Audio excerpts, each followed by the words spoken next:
7 different notebooks for every single project. I needed a way I've got a to, couple different ones, and yeah, it's getting a little bit. that's all. Rick does the same thing. Rick has a notebook for every single project. Yeah. Yeah, it does help, especially if you need to find something. I tried to do this and convert it to text. Yeah. You can't read my writing. Yeah. Some of them are, yeah, the technology's not quite there. It's not quite there yet. Hmm.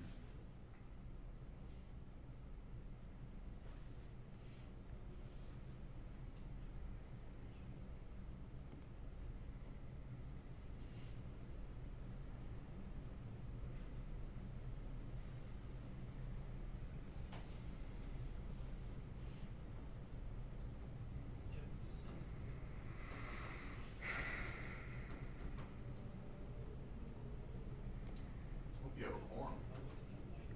Not yet.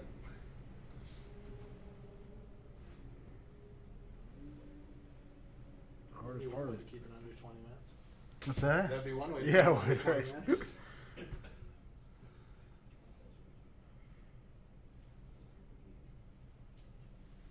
Hmm.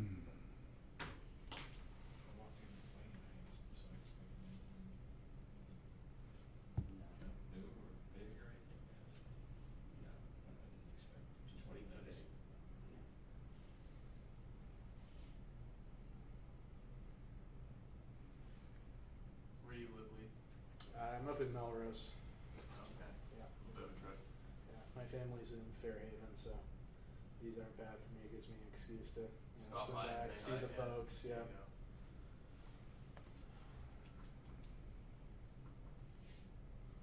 Melrose, just north of Boston, right? Yeah, my college roommate lives up there. It's nice time. Yeah, it is. It's just hit or miss when you want to come through Boston, whether or not when you leave, you're gonna leave 4 hours early for a few Yep, that's the plan. That's why now that I know we have Wi-Fi here, we'll just work from this, building for half the day if I have to. Better than sitting in 93 for 2 hours behind some accident. Yeah, right.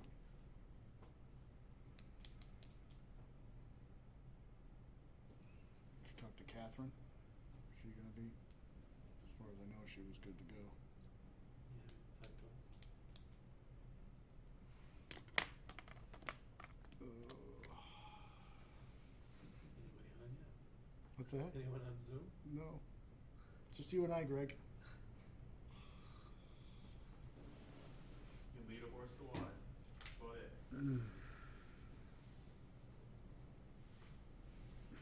You gotta get this thing contract going more than anything, I know. Oh, there's Nolan.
Recording in progress.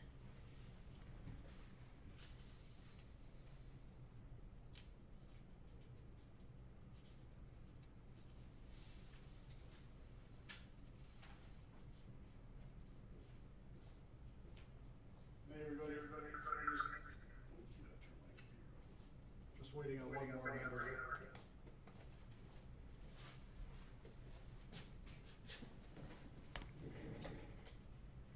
No, it's not my audio. Let's see. Yeah, it is. I was that guy.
We've been eagerly awaiting your arrival.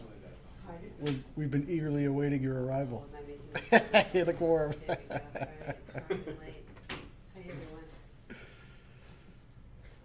Hi, everyone. All right. This is the March 24th meeting of the ISWM Building Committee. The Zoom chat will not be monitored. Participants who wish to speak must raise the hand icon until the chair asks them to unmute. If anyone is audio or visual recording, please acknowledge at this time. Let the record show that Michael Roush is audio recording. Audio recording. All right. Do a quick attendance. Greg? Yes. Tom is not here. Catherine? Yes. Nolan? Yes, See you out there, Nolan. Ken's not here. Peter? And I am here. So we've got 4 members. It's a quorum. First order of business is review of meeting minutes from February 10th. Any comments or suggestions, revisions? I have none. I have none. Nolan, anything? Nothing. no, Make a motion to approve? Second? In favor, Greg? Yes. Catherine? Yes. Nolan? yes. And I approve. So Greg on the first, Catherine on the second.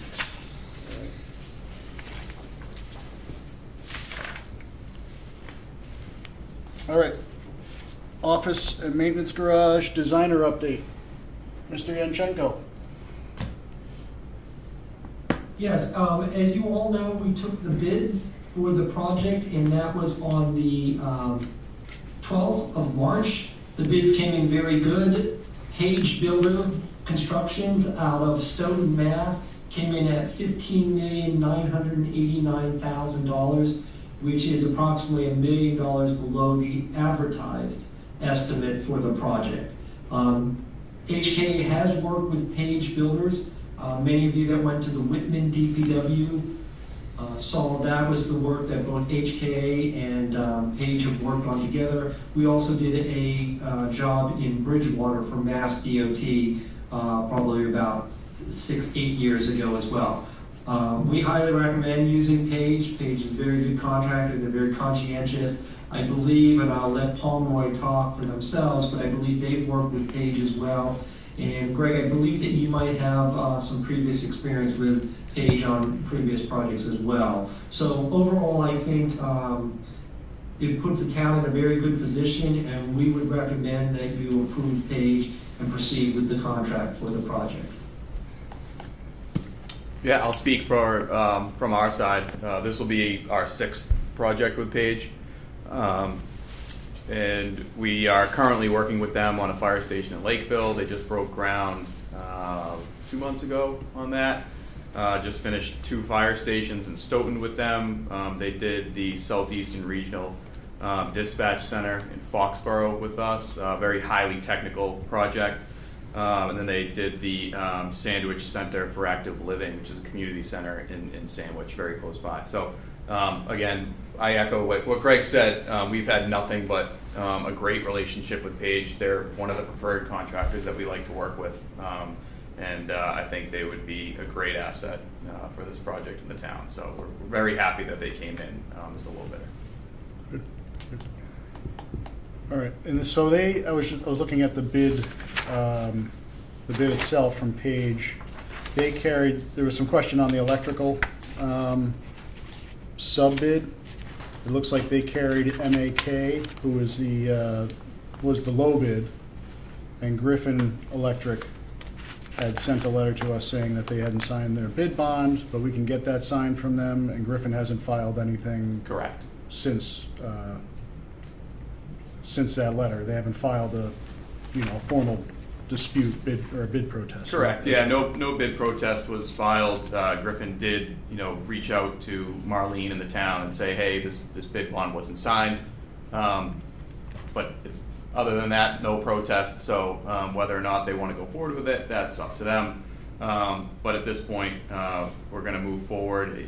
If they did If we did go forward and reject MAK for not signing the bid bond, my guess is they would protest the fact that it's something that they could sign.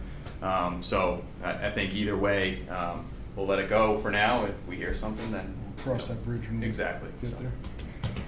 Asa, I would also like to point out the fact that this has come up before the AGO's office, and this is why we recommend, and I believe Taylor expressed that if we would have rejected Mac, Mac probably would have protested. If Griffin wants to protest, they can.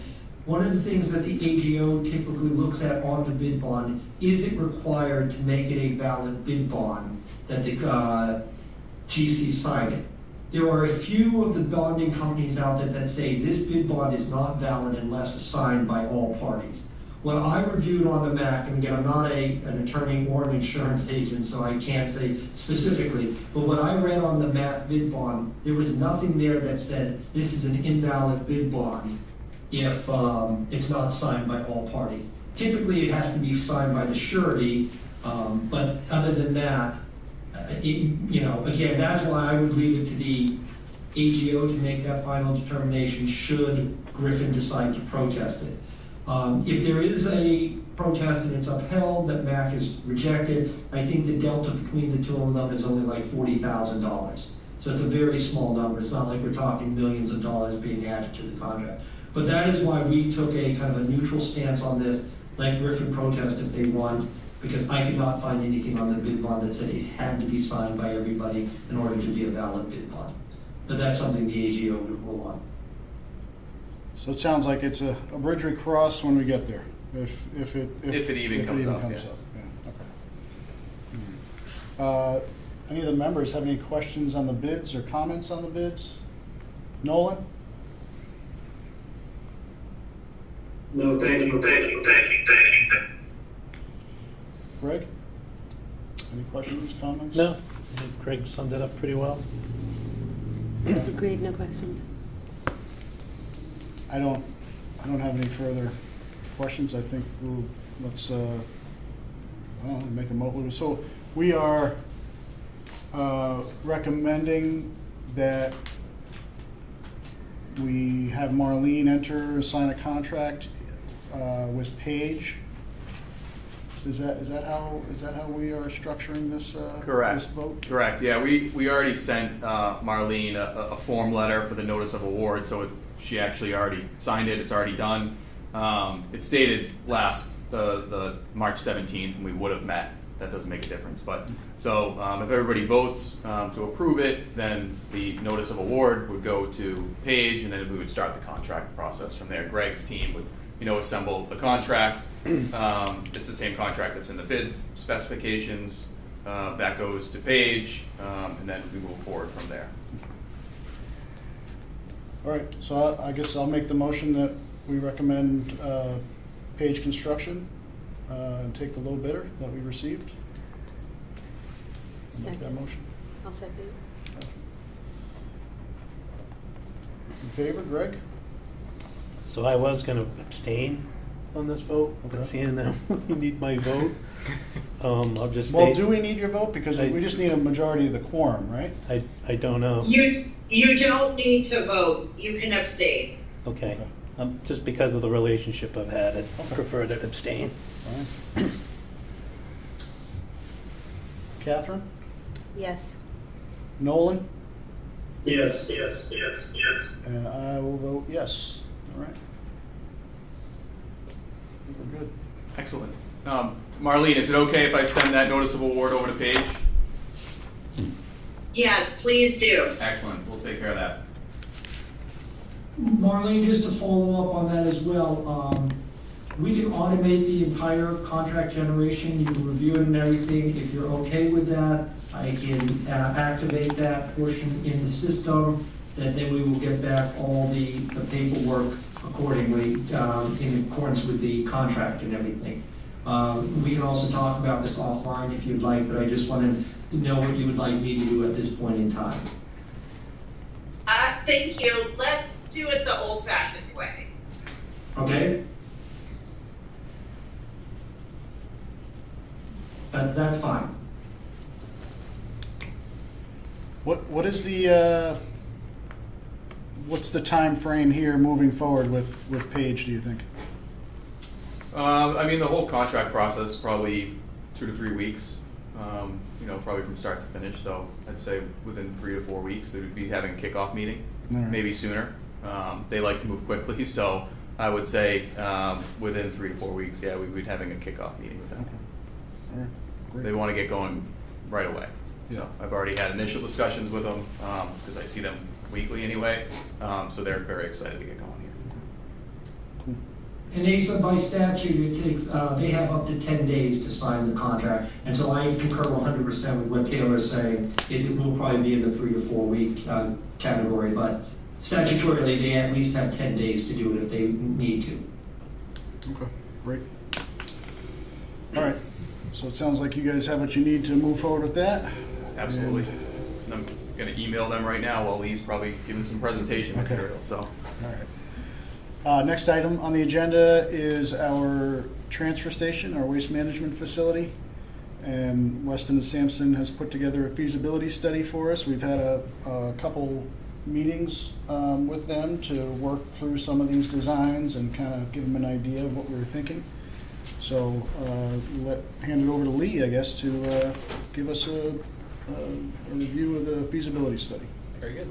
Not a word for word review. A highlight. I won't read the whole thing. Thank you, Asa. In case I haven't met anyone, Lee Costa with Weston and Sampson, project manager, and I come from about 15 years of solid waste experience. So today I just want to quickly share with folks the concept layouts that were presented as Appendix E of the feasibility report, just to give folks a kind of sense on how we've arrived at the current preferred layout and to get any kind of additional thoughts or comments from members of the committee. So I think if you don't have the report in front of you, you should be able to see the first concept here. So taking a look at the space and performing some initial sizing calculations based on the permitted tonnages of materials that are likely to go through this facility. We're sitting right around 25,000 square feet for the actual tipping floor area. So that's the portion of the facility that the incoming recycling and solid waste will be physically dropped off at, then stockpiled and ultimately transferred to the trailer bays, which you can see on the north side of the building here.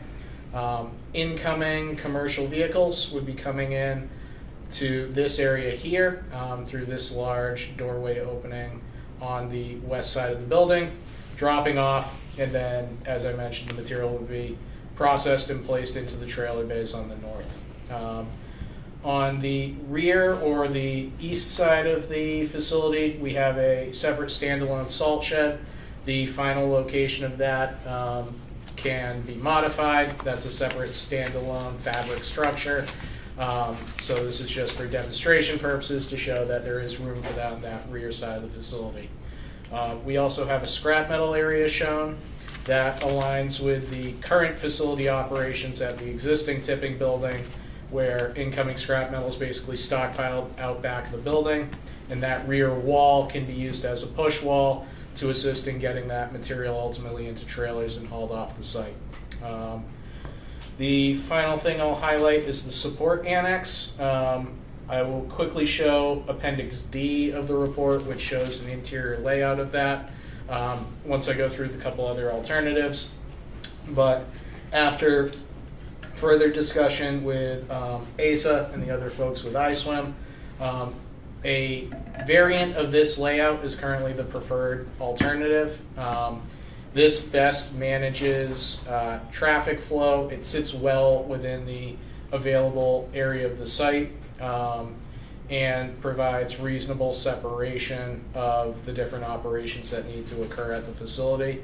One thing I'll note, we did discuss this last week with ASA, Phil, and Dan, and we will be making some slight modifications, shifting the building south to the extent we can, and doing a closer look at traffic and available truck queuing surrounding the building and in the various access roads that lead up to it. So This alternative will be further refined based on some of the preliminary discussions we've had and feedback we've gotten on this layout and the concept or feasibility report in general. Asa. Couple quick questions. Yeah. I meant to ask you when we had our meeting last week, how close is that footprint to the footprint that we originally had kind of as a concept? You know, did we shift it to the east? It looks like maybe we shifted it to the east or so. I think it's slightly off Yeah. from where it was originally shown, just to make the movements of the larger haul trailers work out. And this morning I did get an updated version of this that shifted it south. That was my other question. Yeah. You got to be careful about that too, because MIPA was really concerned. We went through a whole thing with MIPA and the green space on the property, on that 12-acre site. Yep. If we shift that to the south, we're basically squishing that green space down, and I don't know that we can give up any more green space on the 12 acres. Okay. So we may that- have to look a little Yeah. creatively then. Yeah. You're absolutely right. That did shrink the green space. Shrinks by, that whole island It's down. almost by half. Yeah, yeah, I don't know if we can do that. So that does, though, allow for the truck movements north of the building to stay completely off of the landfill access road. We can't get that to work, but anyway, I got to review that in detail. We'll be sending it around to Asa, you, and the rest of the folks probably by the end of this week, once I'm back at my office and can take a look through everything. But we can kind of further discuss that and see what's, either alternate green space areas we can come up with, or Or none. Okay. All right. Well, Just, I mean, we've beat that thing to death as far as shaving down as much as we could. We've actually opened up to the east of that. There's sort of a larger pond that we enlarged there just to gain more green space. okay. Because from our initial MIPA filing back in, I'm looking at Dan, 2020, I think it was. Yep. That had a lot of green space on it. Yep. It was such a high level design, and they're kind of holding us to as close to that number as possible. It wasn't even something that we it was, we thought would come up, but we've shaved that down, I think, as much as we can. We can't, there's nothing left to take. So I don't think we're going to be able to shift that south without losing that. You're just adding pavement to the north and taking away pavement to the south. right. Taking away green spaces. Does all that have to be paved now? That was what we had originally. Yes, it does. Yeah. Yeah. That's like that whole work area is going to get really tight. Yeah. Okay. It may be I'll call it a pick your poison situation then. I don't think. I mean, that road is not, especially as the transfer station ramps up. That road along the north side of the transfer station is not going to be a major thoroughfare. I mean, right now we're running all the tonnage down that road that comes into the site, and we have haul trucks on it. We have, some guys park their trucks along the side of it, so it's kind of used in many different ways. It's not like a public right of way that you can't pull out onto or use to back off of or something that's generally frowned upon. This is a little bit more of a workspace than it is a right of way, so to speak. Okay. All right. Well, we can take a look at that a little bit further once we get those revised concepts for this alternative over to you. Real quickly, I'll whip through the other three concepts that we looked at. Concept 2 is essentially the same as Concept 1, but it adds a third trailer bay on the southern end of the facility down next to the support annex. Ultimately, with the anticipated tonnages of C&D and single stream recycling that are likely moving through this facility, it's likely not the best financial, use of funds and space to include that. With the 2 trailer bays, we should be able to sufficiently process everything moving through the facility. So this is ultimately not the preferred option. However, this could, in theory, be added on to alternative 1 further on in the design process if the thinking on that changes. Alternative 3 is I'll call it a longer building from front to back with 3 trailer bays on the north side. I'm not going to go into all the details of traffic movements, but this causes some issues in the rear here. with making all the swing radii to get around the building, and it also is getting very close to the adjacent composting and other operations in this portion of the site. Based on that and the fact that we likely don't really need 3 trailer bays here, not the preferred alternative. And then the final option we looked at was reorienting the trailer bays to run north-south. This alternative is a little bit challenging because of how close it has to get pushed up towards the landfill access road in the north to still make the movements in this area feasible. The trailers have to ultimately back into these bays, so you're looking at kind of a 3-point turn or more to get back into there. That forces the building to be located right up to the property line, and you lose any of the access road around the facility on that northern side. So from a general traffic flow perspective, this is less ideal. Also, it's a smaller tipping floor overall. There may, in theory, be some options to extend this a little bit further to the west to make up for some of that difference in tipping floor area, but the negatives associated with the traffic flow kind of rule this one out from being, the preferred alternative here. So ultimately, as I mentioned, and based on the feedback we've had from Asa, Dan, and Phil, we'll be taking a closer look at this alternative 1 here, further refining it, and we'll hopefully have that modified version of this prepared by the end of the week. Real quickly, just to show the annex space. So this is single story. This is going to be the only portion of the building that's actually insulated. And this is where all of the MEP systems, the fire protection, electrical is all stored. It's also where we have staff bathrooms, general storage for PPE and safety equipment, eye wash stations, things along those lines. Currently looking at a doorway on either side of it, so there would be access from the paved portion to the west, as well as the potential for access from the east. You'll need a stairway going up from the existing crosswalk, and we're taking a closer look at ADA requirements just because the grades in that portion of the site get a little bit steep. There's also a man door to access the interior of the facility, to also make it nice and easy in the case of an accident for folks to get in and utilize the eye wash station and the general safety equipment.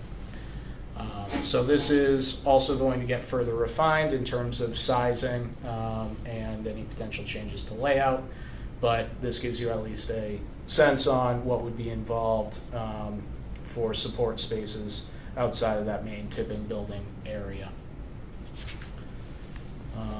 Understanding I kind of went through this quickly. Any questions from the committee on either these layouts or kind of any other aspects of the feasibility report? I have one question. Yep. Hey, so when you mentioned the queuing, The what? the queuing Yeah. in the front, I mean, during the week, what's that like? I mean, how many? So that's one thing we've been working on just this past week. Do you have my sketch that I sent over? Can you pull that up? So we've had some good discussion this week. We had an internal meeting on Wednesday, and we discussed possibly pushing the traffic around the rear of the building or the east, like wrap it all the way around. But I think what happens is we've got so much that we need to cram in the back of that building. All of our asphalt, brick, concrete, brush, compost windrows. We've got the metal pile back there. We've got the salt shed back there. And then we have our trailers that are going to be coming through there that are going to be getting loaded out. I think to put all of our primary traffic, coming and tipping through that area would just it'd be a disaster. I mean, you guys have seen the front of the brush pile. Imagine running all the traffic from the demo building in front of the brush pile, essentially. It's kind of up the side of the brush pile, but still, I think it would be, it would make it really difficult. So I started actually working on a sketch, just sort of playing around with some ideas. Hopefully Lee can pull it up in a The second. only ones I have are the 3 that Phil developed. You had sent me and let you me- had pulled together. I mean, like how many, what's the backup typically like? Like how many do you have in a queue? We've had times where things go wrong, in the building or at the scale, we end up, just, I hate to say the F word, a little fire or something like that we have to put out, but, and then things get busy real quick because everybody starts stacking up. But what we're doing is we're now taking that transfer station, moving it 1,000 feet down the road. And it's at least a 40-foot wide road. So we have the opportunity to actually make it like 4 lanes wide. No, that's where I was gonna go. Yeah, so we can do a big surge lane. And let's see if I can share my screen here. 'Cause right now it's showing 3 lanes, right? Yeah, and they're not oriented right. That was a vestige of when we first started laying out the office and maintenance garage. And it was just something it wasn't really paid attention to, so to speak. But now we're kind of at the point now where we got to focus a little more on traffic. There we go, I got it.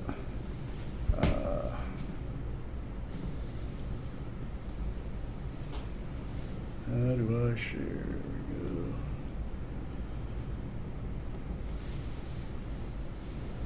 Let's see.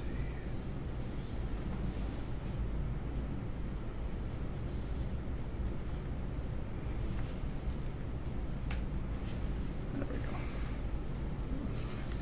So I put onto the site plan. We hadn't really planned out this back portion, so I took proportionally the areas that we use now and sort of transferred them over onto 12-acre parcel. So you got asphalt, brick, and concrete. You've got like a crushed asphalt, brick, and concrete pile. You've got brush, and then a chip pile, and then you have compost windrows, and then a compost processing area. The metal pile that Lee had already showed, and then we've sort of come to the conclusion we're going to get a 30 by 60 salt shed, and then an area right here to load metal. So you can kind of see how this area gets soaked up pretty quickly, and then you add all the residential traffic into this area right here, and things are going to get busy really quick. So what we need to do is kind of focus on the front of the building, and it's always sort of our vision to get rid of the commercial traffic and separate it before, just peel it all off before you start, intermingling it too close to the residential area.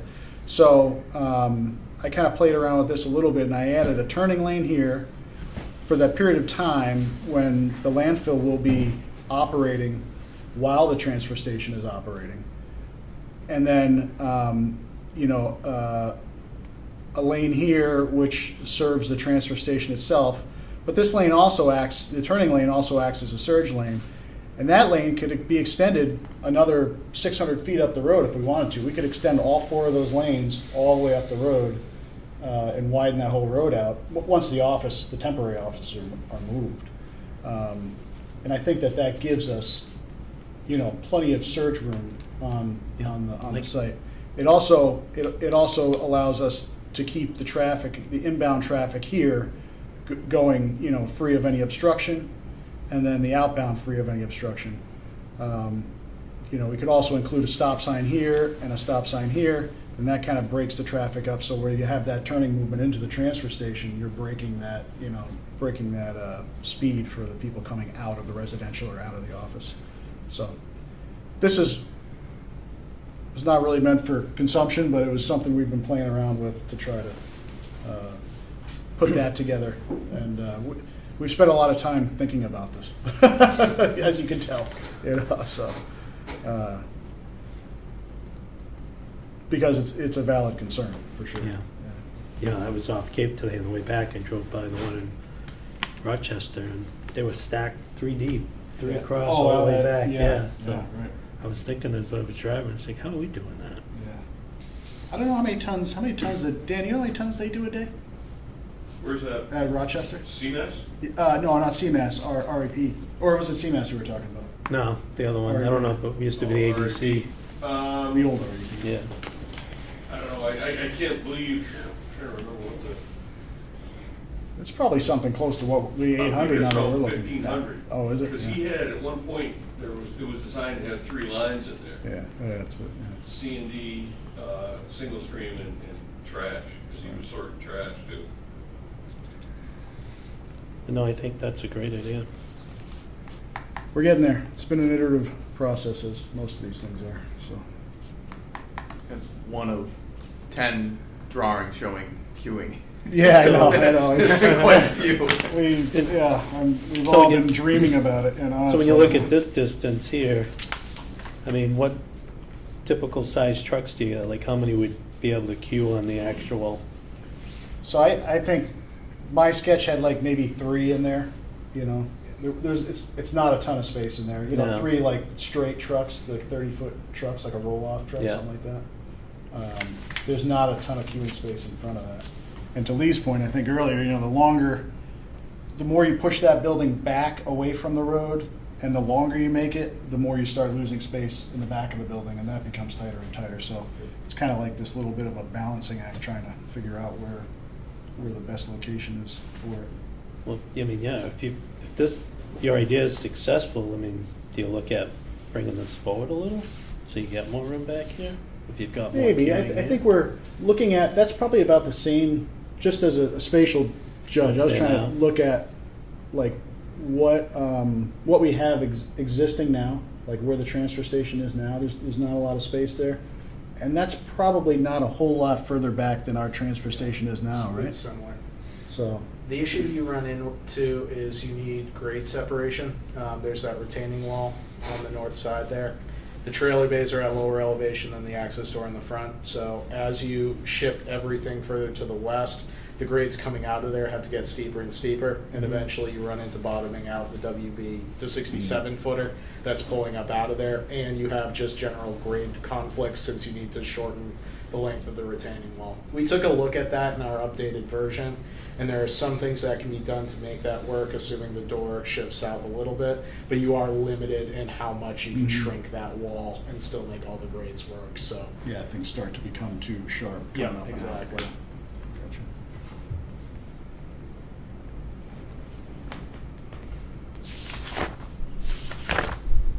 Anybody else? Nolan, you have any questions, comments? I do not. Catherine, anything? Do not. Thank you. So I guess just quickly on scheduling, which, Asa, sorry if I'm stealing your thunder, but I think that No. was the next item on the agenda for us. We'll be moving forward with subsurface investigations for geotech within the next month and a half or so. And then our next major deliverable will be a schematic level design, which is anticipated mid-May. At that point, we'll kind of further evaluate these different layout options, as well as have preliminary plans from all the various sub-disciplines, electrical, fire prevention, et cetera, as well as structural. So the next, kind of major design package that folks will see from us should be in the mid-May timeframe. That sounds good. Yeah, I know we all, internally, we're looking forward to kind of pinning this down so we can hit the gas pedal, you know, and Yep. really get moving. Understood. So the one thing we're still working through the site assignment process. You know, we're hopeful that the October timeframe we can have a site assignment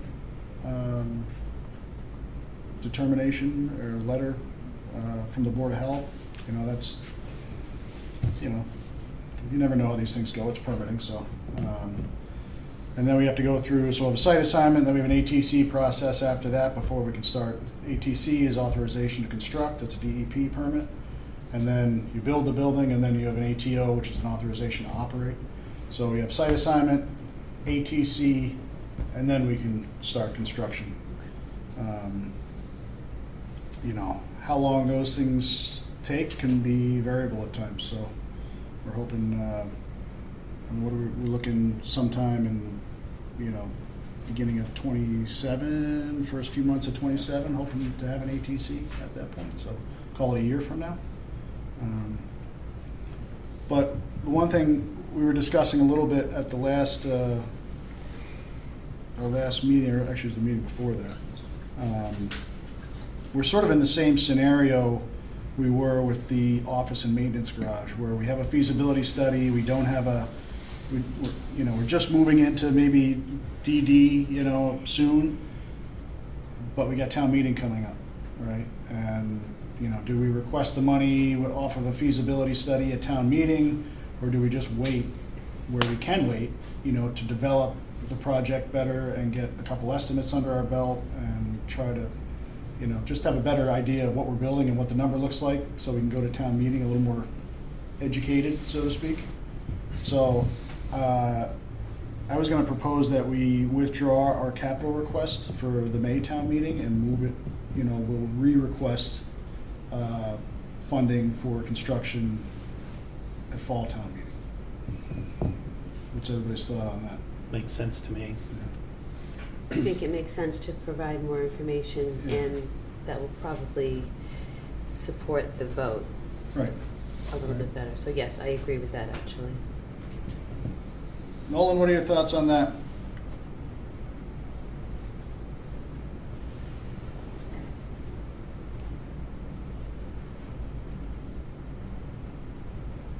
I know Nolan's out What there. was it? All right. Sorry, having audio issues here. All right. I'd like to, I think our public outreach went really well last time, and I'd like to develop a little bit more of that, do some videos again, put them in Dorothy's, put a bunch of poster boards around, and just spend a lot of time just talking to people about it, around the residential area and stuff like that, so. And I think that makes a difference. Yeah. And I think, Yeah. I've heard from different folks, and they did like that outreach, and I think it gives just a better understanding of the whole project. Again, community support, so we agree. Just from a project team standpoint too, it's something that we agreed with, we spoke about it, in our job meetings, and it's not anything that's gonna affect the schedule as far as how quickly everything's moving, the foot is still on the gas, it's just when we go to ask for that money, we figured it didn't quite make sense if we can wait till the fall when you have a better number, so. Right. We're fully on board as well. Agreed. Great. So I'm going to make a motion that we propose or withdraw our capital requests for this year and re-request in the fall. Second.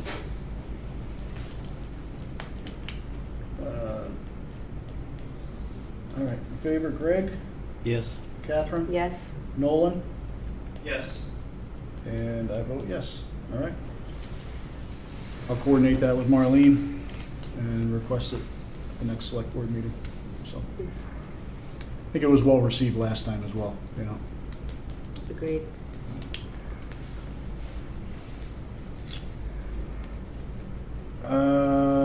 Item D, design meetings. Where were we going with that one? I don't know, it really was just kind of a placeholder if Lee had anything to add. I think he kind of went through that already, but I think he covered that underneath the feasibility study update.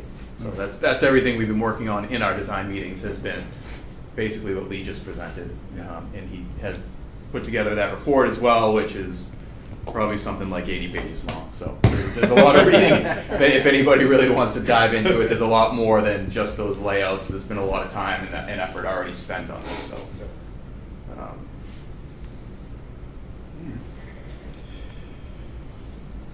Now everybody wants to get paid, invoice approval.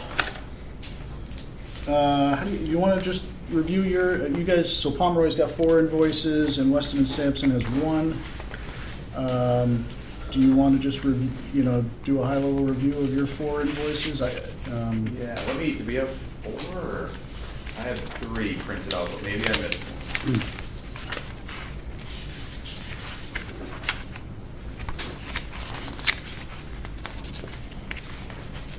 You have 4. Let me pull up your email too. Yeah, a couple of them were, I guess, they never got sent over to us, so we slid them in at the last second. They were from February.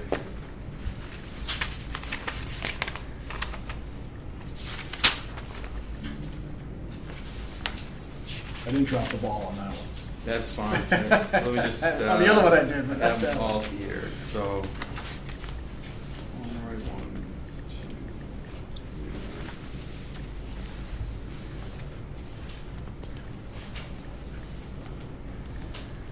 2. Yeah, I only see 3 that you attached because I think we've processed 1 before. I have.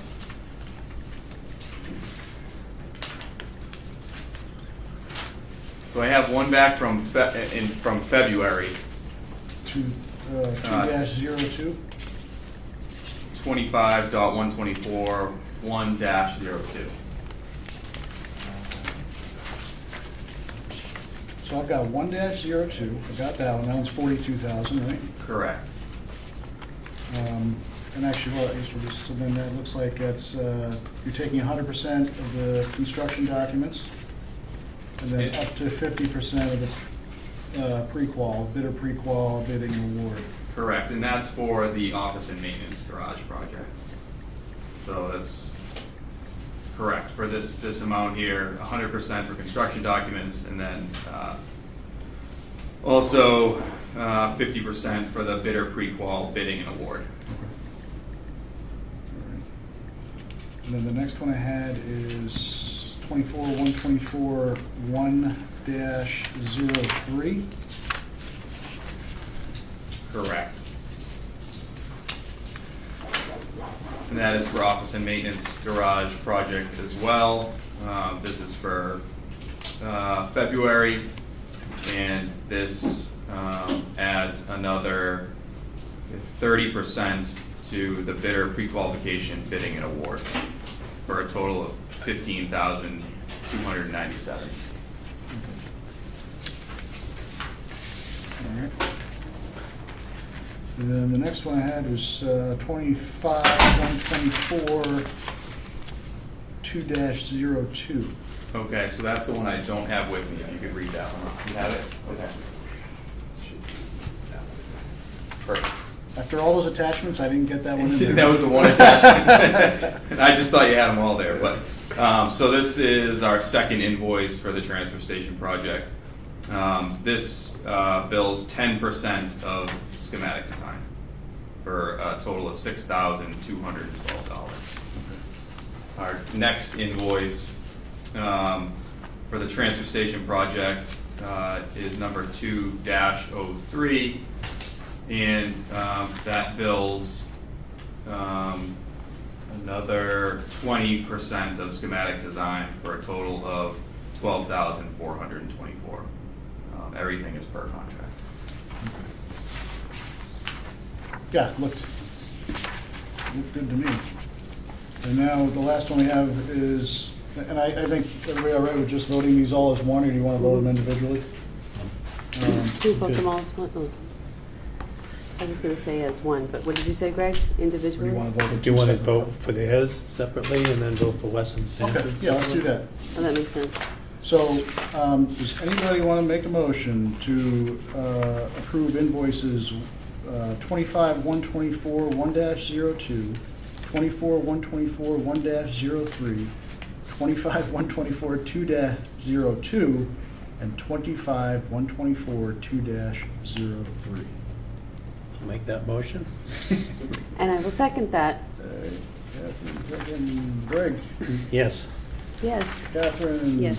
Nolan? Yes. And I vote yes. All right. Great.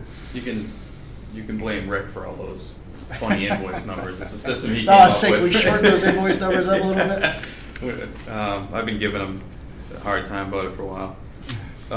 And the last invoice is from Weston and Sampson. The total you see there is for $25,694.35, which is for 50% of the existing conditions feasibility study and 10% of the architectural programming. There was one small mistake on here. They billed for construction admin services. We've already talked about that. So I would like to deduct that amount out of here just to get back on track. I know you already sent me that invoice, so I just didn't want to confuse the committee and send another invoice. Okay. So the total of the invoice should be $25,344.62. So that deducts the portion that was mistakenly billed under construction admin services. What's that, 25 what? $25,344.62. One more time, sorry. 25,344. Yeah. 62. Okay. That'll just clean it up, so we don't Yeah. have to That have was that better. floating out there. All right, any questions on that invoice? Pretty straightforward, right? Yep. And the one thing I didn't say, sorry, is invoice number 3260047 for Weston and Sampson. Any questions on that, Nolan? Nothing, Catherine? Sounds good. All right. Motion to approve the February 25th, 2026 invoice from Weston and Sampson, invoice number 3260047. I'll make that motion. I'll second it. Catherine's second. Greg? Yes. Catherine? Yes. Nolan? Yes. And I vote yes. All right. I have already given those to Paula, so I won't forget this time. Perfect. So I'll just tell her tomorrow morning to send them through. Thank you. But we need to correct I'll make sure we correct the Weston. I already have one from Lee, so. Okay, all right. Yeah, send that along and include her if you would. Yep. Do you have her email? Or if Lee, if you have it, you want to just send that over to Lisa? Let's see. So the version that you have for me, just to close the loop on this, is Different final? No, it's the same final as the original. So basically, what happened is one of my staff put minimal time to that DO2 phase. My revised version moved it up to A, where it should have been. Okay. So the total didn't change. It just shifts it from having those few lingering hours that I didn't catch on the construction, moving over to A, where they should be. I can send this around to everyone. The total is the same as the version that you initially had. All I Okay, it did just was moves, move that instead of time. having construction admin services, it moves it up into your existing conditions? Yep. Okay. So that has the same invoice total as the one previously sent of $25,694.35. Which we are okay with. I mean, we're talking about a difference of Do you need to $350. change the vote then? I was just going to say. Yeah. Sorry about that. No, it's on me. I make a motion to accept the Weston and Sampson invoice dated February 25th, 2026, invoice number 3260047, as amended with item D04, $349.73 added into the existing condition feasibility line, with the same bottom line of $25,694.35. There we go. So, Second. all right. Greg? Yes. Catherine? Yes. Nolan? Yes. And I vote yes. All right. Get that out of the way. All right, next meeting. Everybody get their phones out. Try to get maybe back on track and do the second Tuesday in April, maybe, the 14th? Rick and I will be gone. Well, that doesn't work. Maybe the 7th or the 21st? We could do the 21st. 21st. We just put it off another week, if that's okay. Where does that put? I'm away on the 21st. No go, Nolan? No go, I'm out of town. Okay. Let's, we'll see where Tom and Ken are. I think, Catherine, does 21st work for you? Yes. Greg, Yep. does that work with your? No, I got those moved to Wednesdays. All right, so we'll shoot for the 21st right now. As we get closer, we'll firm that up. 3:30, same room. Do you know when your next fire station meeting is? Yeah, 28th. Okay, good. All right, we'll shoot for April 21st, 3:30.